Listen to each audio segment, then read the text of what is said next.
Ozona mwela imana. Oma, when all day, not the room where oh, wagon.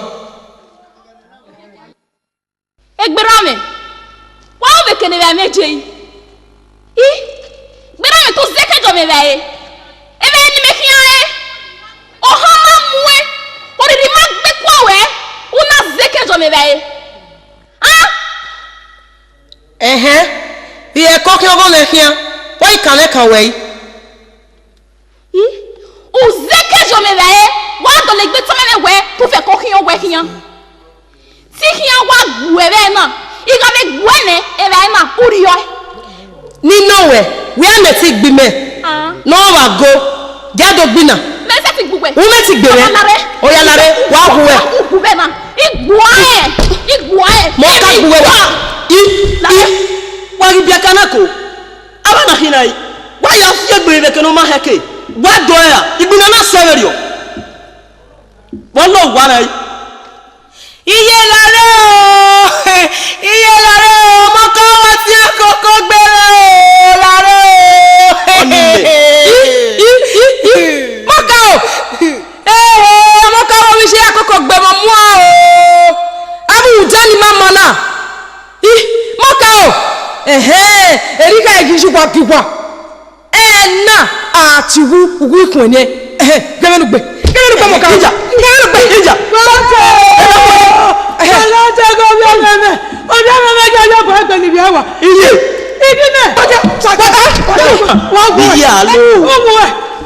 Tome ken wayana kasoso miegbenari anusia. Adewo ma venu wae. Eze tebite kekere tebite ne fowoto e wasi yegbena na.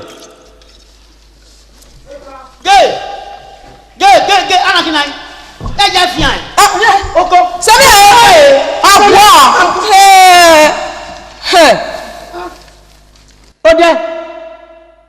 Ode. Buku ya yelu meso walwe. Igwe ni do mi o. Bena do ba biaka wa ya fa Gbina. Bo sunu yi. Ye mo se me. Ti apo wa. Enayi ayo wa re. Ama igwe. Ikana mu ti ya. Ibi na ko e. Enayi aye fokare. Gemau. Alajo we ijo. Ni mana ya igun ahun de ikona do we ne deso. Na mi e be na ya mi e alawo da onoro e no si ma ya gbe butona. E ijo ni kete. Na bi be mi no ku wona na me ba me gbe ya me bo fe kana mana gun e mi wala. Opa dinakin. Okun wa bosunu. Ka baba lamogun. Iwa de na do ba egoma. Owa guri ne Gbina. E na ta me na we no mu joto. Ofo na ni ta ma ri be no mama na. Ona so aguru Gbina. Okay, no. Ibi eni mama na, o ga akoko gbe momo. Iwe o enema. Iwe ke wiwe. Wa enema. Abi be mi no mama na. Ti wa ki akpe no ka ugboro keke ari wa. Ku we kiri e botile. Wa egbe me na ko ni se. Wa da yi veri o. Wa mu Gbina na yo to. Wa ga Gbina.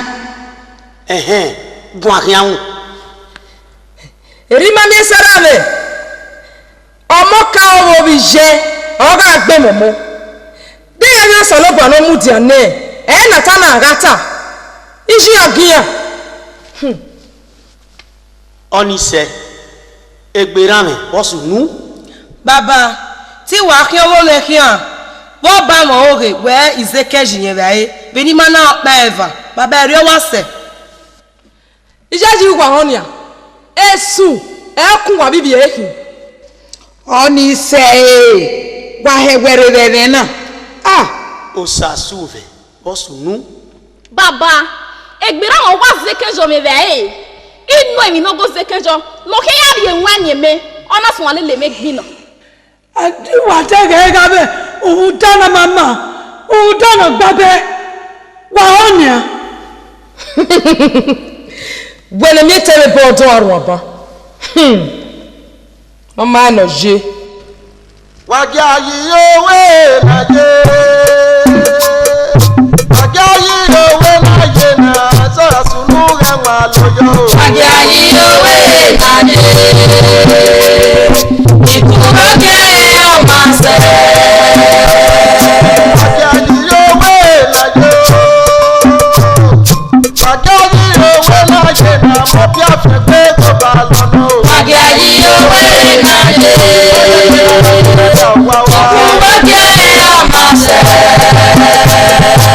Ọjà yìí owó láyé o. Ọjà yìí owó láyé náà mọ́lẹ́ tó pépé ló bá lọ́nà o. Ọjà yìí owó láyé. Ikú wọ́gẹ́ ọmọ sẹ́.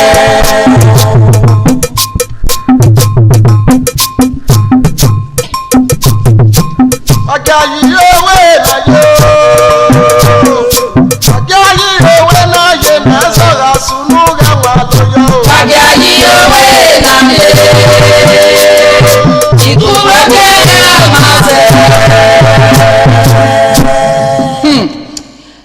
Ọkọ gbẹgbẹgbẹ iwu ọma ga efi ẹkun ọsi ẹnọga na ahịa ọga ahịa nwụnwụnwụ riwu ayị gbagi kwuo n'iwu gwa eri awa bia ezezo gbinigbinigbina ya menugwa duena tegbugwa bụ agwụ ọma Wagbawu waye gbe gawe ne kwemu. Wagbawu waye gbe gawu kenotan. Ehu wa pare nebo na je ne wana ye menu kwa o. Àpẹ̀wùdè náà yẹ á máa sẹ́. Àríyí ni ayé díẹ̀ bẹ̀ wò. Wagbawu waye gbe gawe ne kwemu. Wagbawu waye gbe gawu kenotan. Ehu wa pare nebo na je wari iru ewe o. Àpẹ̀wùdè náà yẹ á máa sẹ́.